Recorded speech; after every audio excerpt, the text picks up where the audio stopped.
la última filmina en que hemos quedado. ¿Están viendo que yo? Sí, ingeniero, se puede ver. Ok, entonces ahí vamos a continuar por si acaso. Bien. Para nosotros ha quedado bien claro la ubicación del nivel de Fermi. Por su definición, ¿no ve? Me decía, todos los niveles de energía que se encuentren por debajo del nivel de Fermi y no estén en una banda prohibida, se encuentran totalmente ocupados. Esa era la banda de valencia. Todos los niveles de energía por encima del nivel de Fermi que no se encuentren dentro de una banda prohibida, se encuentran libres de portadores. Esa era la banda de conducción. Entonces, eso nos daba esa sensación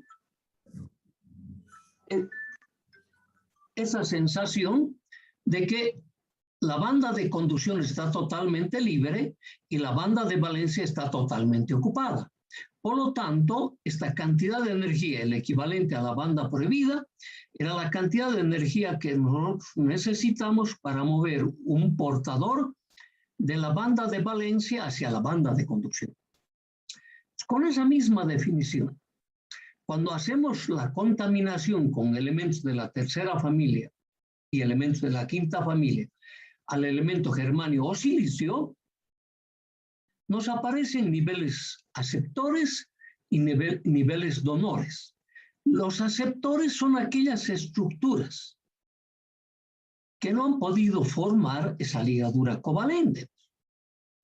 Entonces, en el caso de los elementos de la tercera familia, nos hacen aparecer unos niveles libres de portadores, pero están ubicados próximos a la banda de valencia.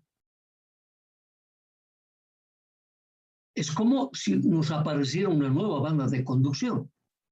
Entonces me dice, me han dado el valor de lo que ocupa esa banda, 0,01 electronvoltio.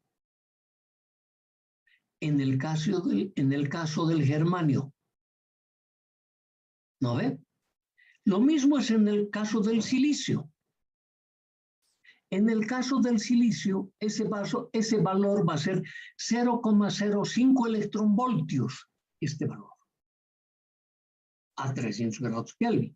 Entonces ahí me está diciendo, esta es la cantidad de energía que nosotros requerimos para mover un portador de la banda de valencia hacia este nivel aceptor para permitir la conducción. Entonces es como que hubiésemos nosotros puesto un nivel intermedio para permitir la conducción, ¿no ve? Entonces, la conducción se va a producir aquí y si aumentamos un poquito más la energía va a poder saltar a la banda de conducción del propio material. Entonces, es como haber puesto un primer descanso, una segunda energía y tenemos la conducción.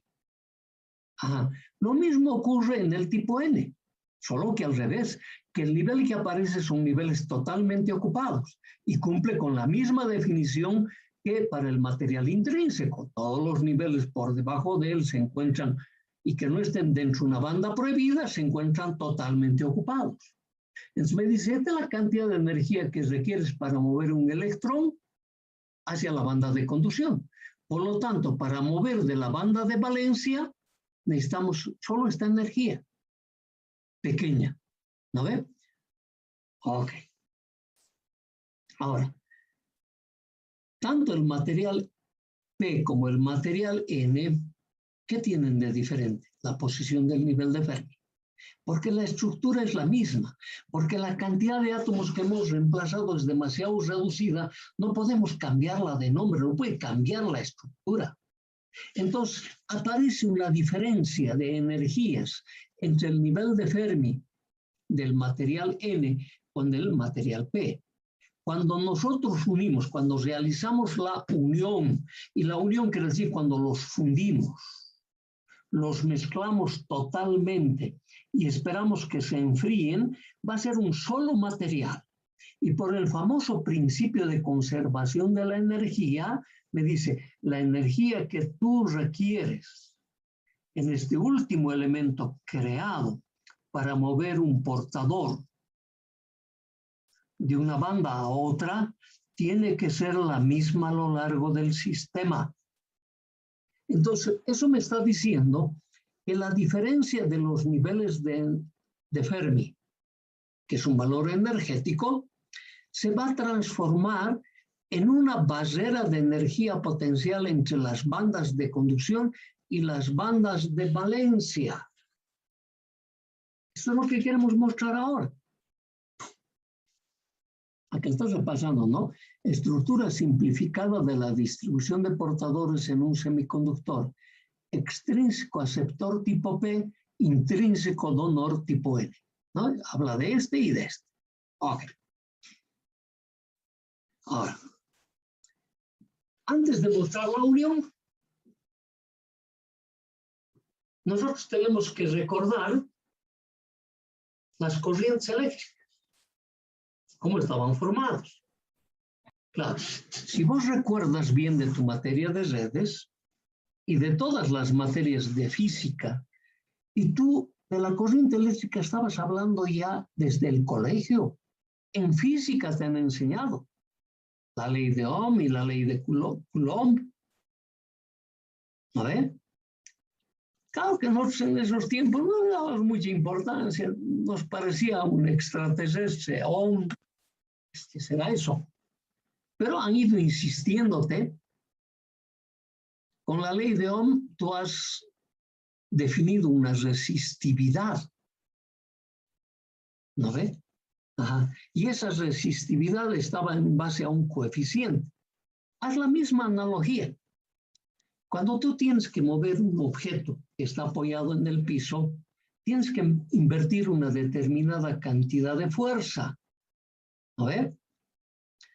¿Y cuál es la cantidad de esa que tú inviertes? Es equivalente al coeficiente de fricción que está entre el objeto que tú mueves y el piso. Cuando superas ese coeficiente, tú puedes mover. Si no lo superas, no vas a mover. Aquí en estas dimensiones microscópicas, eso se llama movilidad. Si yo supero la movilidad, se va a mover un portador. ¿Y cómo se define la movilidad? Se define como la velocidad que transporta el portador dividido el campo eléctrico. ¿Y el campo eléctrico qué es? Es un gradiente de potencial eléctrico. ¿Y quién lo establece? Una tensión aplicada al elemento. Eso es lo que tenemos que vencer. Entonces, esta es la definición en dimensiones macroscópicas y esta es la definición en dimensiones microscópicas, que depende de la carga, de la masa y del tiempo que tardan las partículas en el proceso entre choques, que también se conoce con el nombre de tiempo de relajación. Pero nosotros no le vamos a dar mayor importancia a esta forma de definir la movilidad. Esta sí para mí es recontra importante, porque esta la has venido utilizando, porque tú has tenido las corrientes de conducción hasta hoy. Todas tus corrientes de conducción dependen del gradiente de potencial eléctrico, porque tú has tenido que aplicarle una tensión para que se establezca una corriente, tensión eléctrica, estamos hablando, obviamente. ¿No ve? Todas las partículas cargadas tienen un coeficiente que se llama movilidad. ¿Y el campo eléctrico qué hace? Pues, por la segunda ley de Newton produce aceleración de partículas cargadas. ¿Y cómo se define? Pues, la electrónica. La electrónica se define como la ciencia del movimiento controlado de partículas cargadas en un sólido. Y nosotros decíamos, queremos controlar eso. ¿Y cómo es la corriente eléctrica? A la corriente eléctrica nosotros ya le tenemos que poner a la partícula cargada una carga, pues, positivo o negativo. ¿no ve? Y las corrientes de conducción para nosotros, para el cobre, por tener una gran cantidad de cargas negativas, era mucho más fácil hablar solo de los electrones. En cambio, en los semiconductores hay electrones y huecos. Ambos se mueven. Entonces, aquí vamos a establecer con esta definición la ley de Ohm microscópica para los conductores y para los semiconductores. Ahora, este parámetro, que es la movilidad, fija para el germanio. La movilidad de electrones es 3.900 centímetros cuadrados por segundo. Para los huecos es 1.900 centímetros cuadrados por segundo. Fija que en el silicio son diferentes.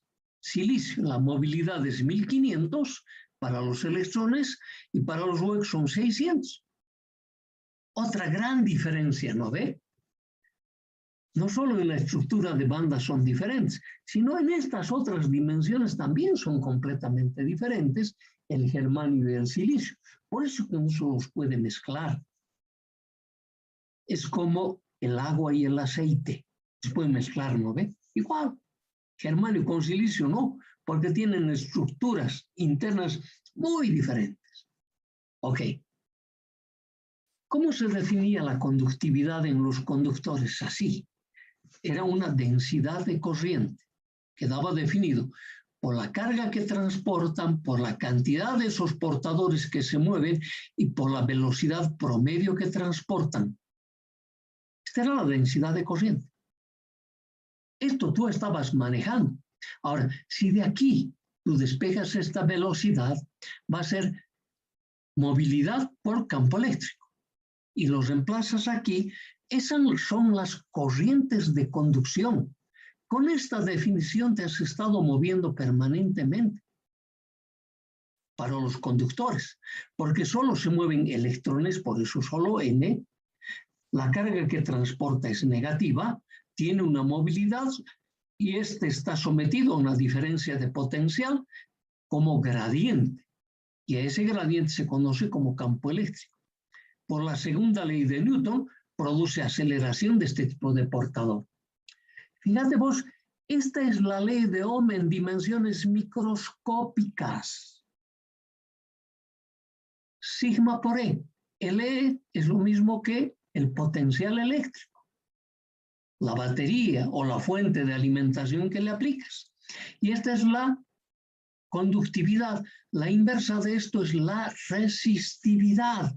Y tú siempre has hablado de resistencia. Entonces la conductividad Q por N por mu. Su inversa es la resistividad. Quiero mostrar un segundito antes de leer eso o mirarlo. A ver. No, está en la siguiente página. Voy a volver nomás atrás. Está en la siguiente página. En la siguiente página esto te lo va a mostrar como la resistividad. Es la inversa simplemente. Y de ahí, con esa expresión se calcula la resistencia de todos los elementos que tú has utilizado en la materia de redes. También la conductividad de los conductores que has utilizado en la materia de redes. Esta es la ley que has estado manejando, pero que no es la misma que se va a cumplir para los semiconductores. Se va a cumplir esta y otras más. Ya lo vamos a mirar, que es bien sencillo. Ahora, en la materia de redes, ¿cómo definías el sentido positivo de la corriente? Allá era convencional nuestra definición. Decíamos, es positiva cuando ésta se mueve en la misma dirección que las manecillas de un reloj, o en el mismo sentido que gira un tirabuzón. Teníamos, ¿no ves? Esas definiciones. Esas ya no nos sirven, porque no es que está establecido en base a una convención, sino para nosotros la corriente eléctrica se va a definir de la siguiente manera. La corriente es positiva cuando ésta coincide con la dirección y sentido del movimiento de las partículas cargadas positivamente. O la corriente positiva se define como el movimiento en sentido inverso del movimiento de las partículas cargados negativamente. Esa es corriente positiva para nosotros, ¿no? Y aquí te dice, cuando esta coincide con la dirección y sentido de desplazamiento de los huecos, es que en los conductores no se desplazan los huecos, solo se desplazan los electrones. Entonces, para los electrones esto era, en los conductores, o tiene la dirección y sentido opuesto al desplazamiento de los electrones. Y el campo eléctrico tiene signo, ¿o no? Era pues así. Por lo tanto, debido a ese signo, a la partícula cargado positivamente lo desplaza en una dirección y a la partícula cargado negativamente lo desplaza en la otra dirección. Y de esa manera ahí pones vos la definición de cuándo la corriente eléctrica es positiva. Y esto, claro, alguna vez te lo han debido comentar, pero es a lo que menos le hemos tirado pelota. No le hemos dado importancia a esto, ¿no ve? No, más fácil es en el sentido que se mueven las manecillas del reloj. Pare. O te han dicho esta expresión, tiene la misma dirección y sentido del desplazamiento de las partículas cargadas de los potenciales mayores hacia los potenciales menores. O te han dicho, tiene la misma dirección y sentido del desplazamiento del potencial positivo hacia el potencial negativo, porque cuando has presentado el símbolo de una fuente de energía de continuo, ese tiene signo, ¿no ve? Y para una fuente de alterna, ahí nos movieron el piso. Pero esto ya se cumple para fuente de alterna o fuente de continuo de igual manera. Ok, entonces tenemos que acostumbrarnos nosotros con estas definiciones. No nos olvidaremos. Ok, entonces aquí en las corrientes de conducción también hablamos de concentración de portadores. ¿Concentración qué es? La cantidad de portadores que se mueven. Cuanto más portadores se mueven, más corriente eléctrica. Es obvio esta conclusión. Obvio es esa conclusión. Entonces, ¿cómo se ve la concentración de los portadores? Fijemos en la física del estado sólido. La concentración sería de electrones. La concentración de portadores mayoritarios se lo calcula de esta manera. Esta ecuación se deduce con la ecuación de Schrödinger. Es una ecuación muy compleja, la ecuación diferencial compleja, que lo vas a aprender en la física del estado sólido. Yo no quiero entender su concepto simplemente. Entonces, fíjate vos, en el fondo depende de la masa, del tipo de portador que se mueve, de la constante de Boltzmann, de la temperatura absoluta y de la constante de Planck. Eso a la 1/2 por E es el número natural. ¿No ve? Por E de Fermi menos E, siempre está referido al nivel de Fermi y a la banda de conducción. Esto es para los conductores. Esta es una constante. Entonces a esa constante lo vamos a representar como N sub C. Aquí están las diferencias. Acá vamos a trabajar nosotros. Entonces, si esto es para los electrones, entonces para los portadores mayoritarios, que son huecos en el material tipo P, tiene que haber pues, también una formulita, y es la misma. Con una sola diferencia, ¿no ve? ¿Cuál? Que en vez de banda de conducción, allí es banda de valencia. Esta es la concentración de portadores mayoritarios. Mira las expresiones, aquí solo cambia el tipo de la masa. El resto son iguales. E de Fermi menos E de valencia.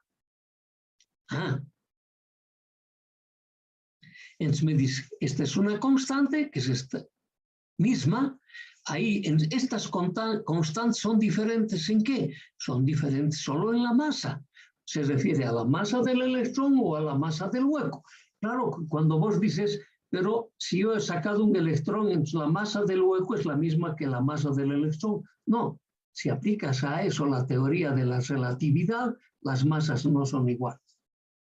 Pero vamos a suponer que son iguales. Por eso me atrevo a poner la misma simbología. ¿No ve? Porque el resto de los parámetros físicos sí son iguales. Okay. Pequeño error, masas iguales lo estamos tomando. Pero ya el factor que me afecta son el tipo de banda que se utiliza. ¿No ve? En este caso es banda de valencia, en este caso es la banda de conducción. Entonces, esta es concentración de portadores mayoritarios. En el tipo N, concentración de portadores mayoritarios en el tipo P. Ahora, no nos olvidaremos, aquí va a haber la concentración de portadores minoritarios. Aquí también. En el tipo N, los minoritarios son los P, pero van a tener doble subíndice, P sub N. Y aquí los minoritarios son los N y van a tener doble subíndice, N sub P. Después los vamos a introducir a ellos. Ok. No nos olvidaremos de detalle. Esta es la parte complicada.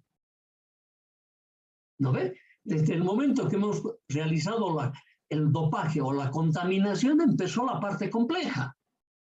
Si esto voy a entender, no voy a tener problemas. Ahora, si cada uno de los materiales los utilizo separadamente, para un semiconductor voy a tener la velocidad para los electrones.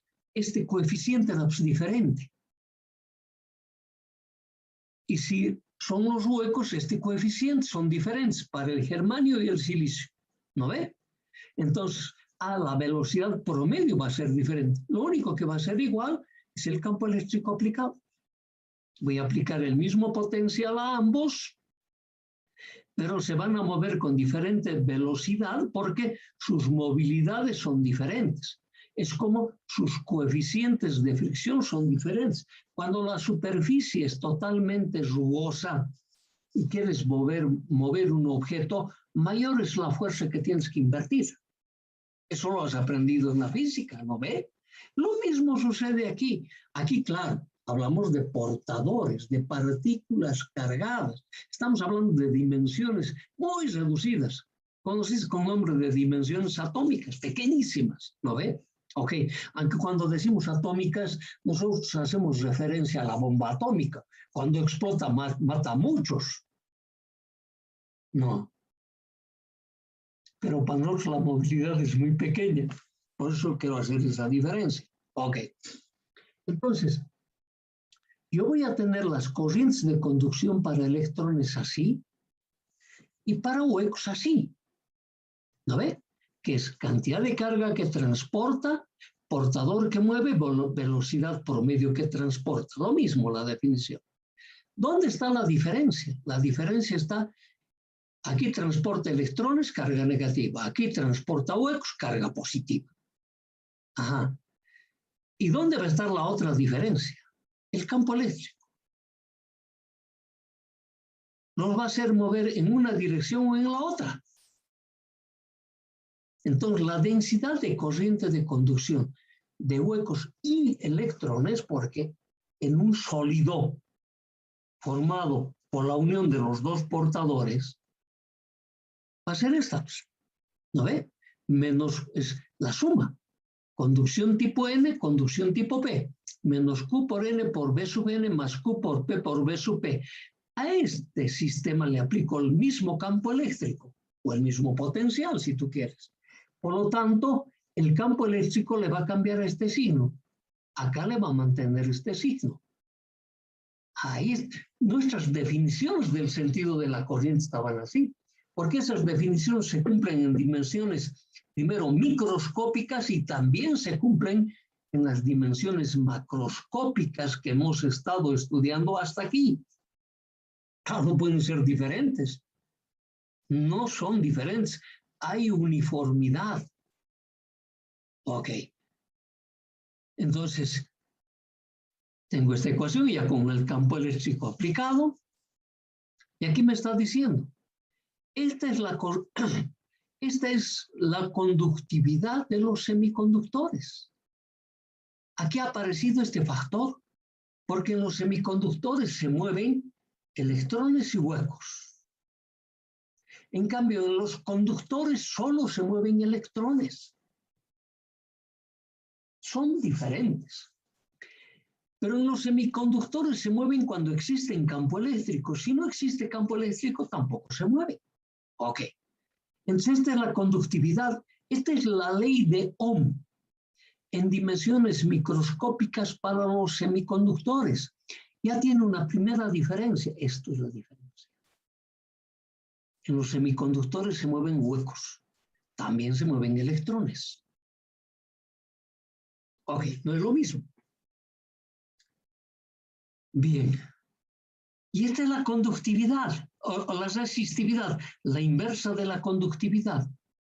Esto si te olvidas de esto, tienes la resistividad para los conductores, el que yo quería mostrar hace un momento. Tiene un valor y para los semiconductores tiene otro valor. Pero con estas fórmulas se calculan las resistividades de todos los elementos. Ok. Hecho esa aclaración de la movilidad de las corrientes de difusión, recuerda, la ley de difusión es por gradiente de potencial eléctrico. Tiene que haber campo eléctrico. Y en eso van a ser diferentes los conductores de los semiconductores, y aquí los vamos a establecer. Y de aquí estamos queriendo establecer, en base a la teoría de la juntura, cuando realizamos la unión, estamos queriendo fabricar imaginariamente estos componentes, que son los diodos. A ver, claro, ya vienen fabricados, tú los vas a utilizar, pero te estamos queriendo mostrar cómo tú vas a hacer la conductividad controlada en estos elementos. Entonces, ¿aquí qué he puesto? Aquí estoy poniendo dos átomos contaminados, ¿no ve? Aquí tengo el tipo P y aquí tengo el tipo N, o es al revés, este es el tipo N y este es el tipo P. ¿No ve? Este tiene 5 electrones con la quinta familia y este tiene 3 electrones con la tercera familia. Yo quiero realizar la unión de estos, juntarlos. Ok. Entonces, cuando los junto, no te olvides, yo tengo la misma estructura de bandas, pero aquí me han aparecido unos niveles, en este caso aceptores y en este otro caso donores. Y había una diferencia de la posición de los niveles de Fermi, ¿recuerdas? Cuando están separados, esta es la diferencia de los niveles de Fermi. No nos olvidaremos de ese detalle. Cuando realizamos la unión, esta diferencia de niveles de Fermi tiene que desaparecer y tiene que transformarse en uno solo. Porque la cantidad de energía que debo invertir para mover un portador a lo largo de este sistema tiene que ser el mismo para toda la estructura. Principio de conservación de la energía se trata. O sea, no me puede desaparecer esta energía. Se tiene que transformar en algo. Eso tú has estudiado varios años con la materia de física, tanto en el colegio como en la universidad. No me puedo olvidar de ese concepto. Está fabricado todos los elementos en base a esos conceptos. Principio de conservación de la energía. La energía no puede desaparecer. Se tiene que conservar, ¿no ve? Se tiene que conservar. Esa es nuestra idea. Entonces, esta diferencia de energía se transforma en esta barrera de energía potencial.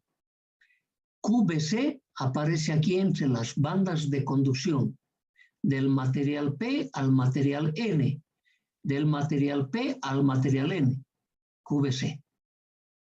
Esto se ha transformado en barreras de energía potencial en la banda de valencia y en la banda de conducción, porque en los semiconductores se mueven dos tipos de portadores, huecos y electrones. ¿Estamos? Ahora, nos tiene que quedar el concepto de cuál. Todos los portadores que se encuentran por encima de esta barrera de energía potencial son libres de moverse en cualquier dirección. Por lo tanto, en un semiconductor que hemos realizado la unión y no le aplicamos energía eléctrica alguna, la corriente circulante tiene que ser cero. Claro, porque tengo la misma cantidad de electrones en la banda de conducción en el material P y la misma cantidad de electrones en el material N que se encuentran por encima de la barrera de energía potencial, por lo tanto me van a dar corrientes en sentidos opuestos, sumados me dan corriente cero. Si no aplico energía, no se va a crear corriente de la nada. Lo mismo ocurre para los huecos. Este concepto tiene que estar clarísimo. Repásenlo, por favor, para esta tarde. Entonces, como ya nos han advertido que prontito se va a cortar, aquí